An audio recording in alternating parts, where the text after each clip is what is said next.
beaucoup.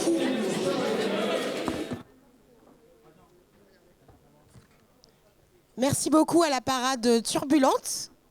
Voilà pour cette ouverture musicale.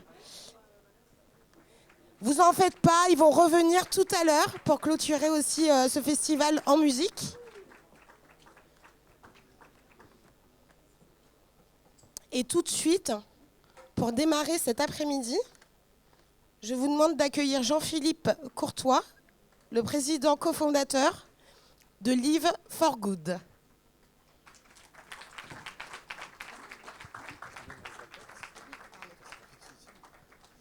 Bonjour à tous, bonjour à toutes. J'en vois debout là-bas, n'hésitez pas, il y a de la place. Donc, et on ne mange pas au premier rang non plus, dans le sens du terme. Donc vous êtes tous les bienvenus. Très heureux de vous accueillir à ce deuxième festival Génération Impact, c'est la deuxième édition 2023.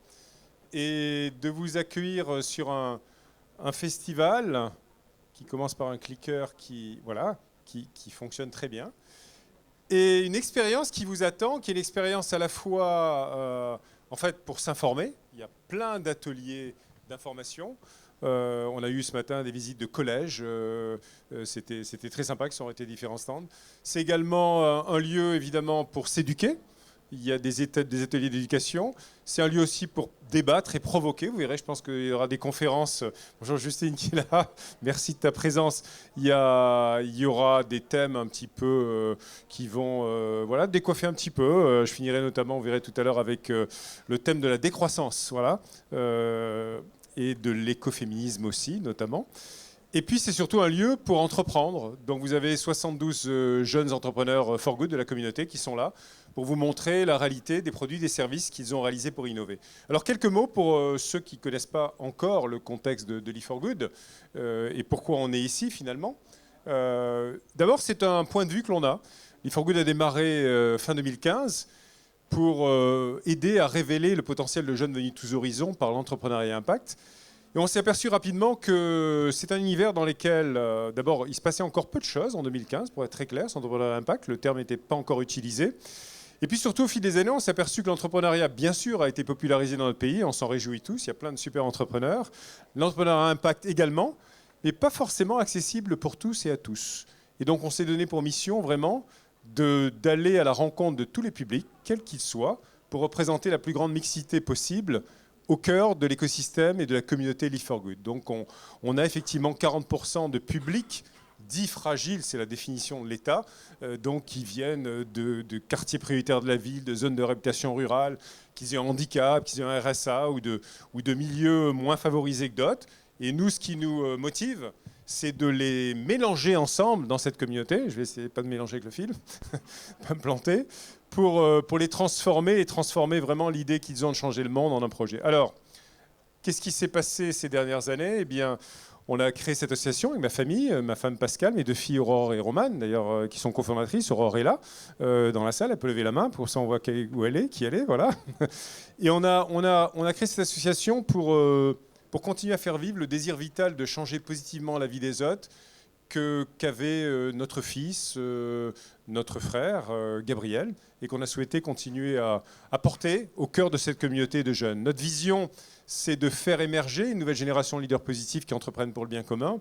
On a créé une équipe depuis qui a grandi, il y a une dizaine de salariés, vous les voyez, ils ne sont pas tous encore aussi, ça a été actualisé. En plus, on a même Anne-Claire, je vois, qui vient nous rejoindre littéralement hier d'Afrique et qui va s'occuper de la région Aura, qui nous a rejoints au milieu de toute l'équipe. Et voilà un petit peu le cœur de notre mission et de notre vision.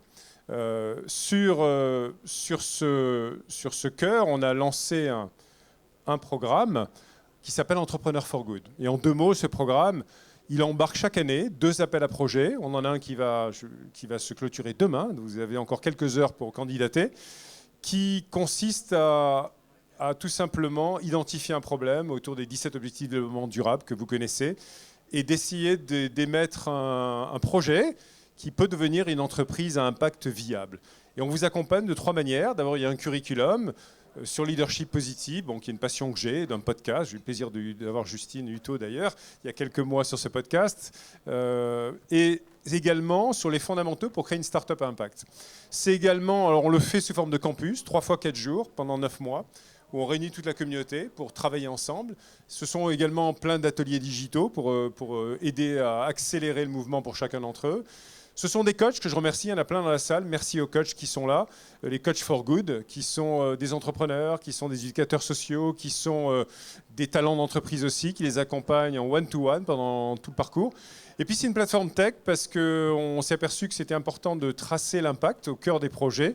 Et donc on a créé une plateforme qui est devenue depuis une société à mission d'ailleurs, qui s'appelle Eagle, qui est détenue par l'association Live for Good et qui aide aujourd'hui la fondation La France s'engage, Unicité, plein d'autres acteurs pour optimiser leur impact auprès de millions de bénéficiaires dans notre pays.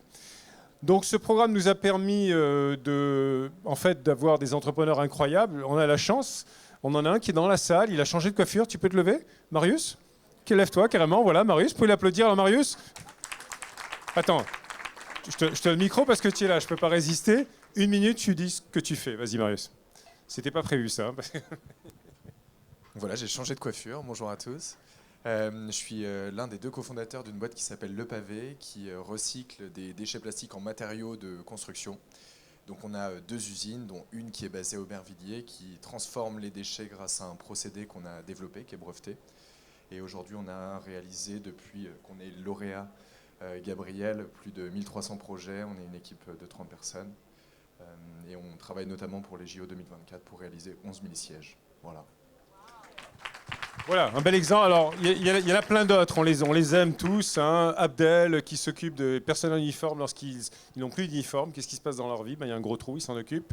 Valentin, qui est là, je crois. Valentin, tu peux lever la main, Valentin? Ah là. Et qui a une superbe entreprise, Le Regard Français, qui apporte un regard par l'humour du handicap. Et puis surtout qui propose des produits superbes, fabriqués, conçus par des ESAT, des travailleurs à handicap, auprès de plein d'entreprises dans notre pays. C'est Gabriel qui remet surtout de la noblesse sur tous les métiers manuels, ils sont nombreux, au cœur des collèges, au cœur des entreprises, au cœur des régions. C'est Alix, éducatrice sociale, qui a une superbe entreprise d'édition Déclic, qui par les jeux, la médiation a des dizaines de milliers d'éducateurs sociaux sur les plus graves problèmes d'addiction, d'agression sexuelle, etc. Parce qu'elle a été au cœur de tout ça et elle a fait une solution. On a également Mona dans tout ce qui est l'upcycling. Vous pourrez écouter d'ailleurs sur le premier podcast de Live for Good qui s'appelle Génération Impact, lancé par ma fille qui est Aurore dans la salle et qui est là depuis hier. Voilà, on en parlera. Donc vous avez Mona que vous allez pouvoir écouter. Et en fait, ce qu'on souhaite faire, c'est interroger et avoir sous forme de podcast toute notre communauté d'entrepreneurs au fur et à mesure pour que vous les connaissiez, vous les rencontriez un par un, voilà, lors de ce podcast. Voilà. Alors je m'arrête parce que sinon je les aime tous et on pourrait passer beaucoup de temps là-dessus. Alors en espérant que le clicker, voilà. Alors en 6 ans, quand on a commencé le programme, c'était effectivement 2 ans après la création, on a accompagné 349 entrepreneurs sur tout le territoire de la France. On a un entrepreneur sur 2 qui est une femme depuis le début. Il y a les 40% de public que je vous ai mentionné également. Et puis 185 entreprises sont toujours en vie. Elles ont créé 566 emplois. Donc ça serait une belle PME déjà si ça existait en tant qu'entreprise. Et puis surtout, ils ont chacun individuellement des impacts incroyables. Ces chiffres sous-estiment vraiment. Vous écoutez Marius, en fait, il est sur un projet. Marius, Le Pavé, tu m'as dit l'autre jour, 100 000 tonnes de plastique recyclé à peu près d'ici 3 ans. D'ici 2030, quand même, on se donne quelques années de plus. Mais en fait, ça veut dire c'est du sérieux, ça commence à faire du volume. Donc on a quelques entrepreneurs de la même manière sur des bénéficiaires à très gros impact qui permettent d'avoir ce sillon que l'on souhaite tracer avec cette communauté. Voilà un petit peu, très rapidement, évidemment, ce que fait cet écosystème d'entrepreneurs. Et quelqu'un va m'aider du côté du clavier. Et donc, tout simplement, ce que je voulais vous dire, c'est qu'on accueille dans cette communauté à la fois des entrepreneurs, et il y en a dans la salle, qui font des choses remarquables. Vous en avez 75 qui vous attendent pour découvrir vos solutions. Mais aussi, on attend des partenaires qui sont des entreprises, qui sont des fondations avec lesquelles on travaille. Je remercie, on était tout à l'heure dans une conférence, on avait la Fondation de France, la Fondation Entreprendre, des grandes entreprises, des partenaires comme la BNP, comme également Kiabi, comme de très nombreux autres acteurs qui nous accompagnent à la fois financièrement et au niveau de coach et de mécènes tout au long de l'année, cette communauté d'entrepreneurs. Voilà, donc je vais céder la parole maintenant en fait à Mélanie, qui va lancer le cycle des conférences. Il y a des super conférences, des intervenants surtout, qui sont là au premier rang. Et donc, je vais demander à Mélanie de vous introduire tout ça. Et un grand merci de votre présence, de venir, et puis d'encourager ces jeunes à aller plus loin pour changer le monde avec des solutions concrètes qui vont nous aider à aller vers un monde plus positif. Merci à tous. Mélanie ?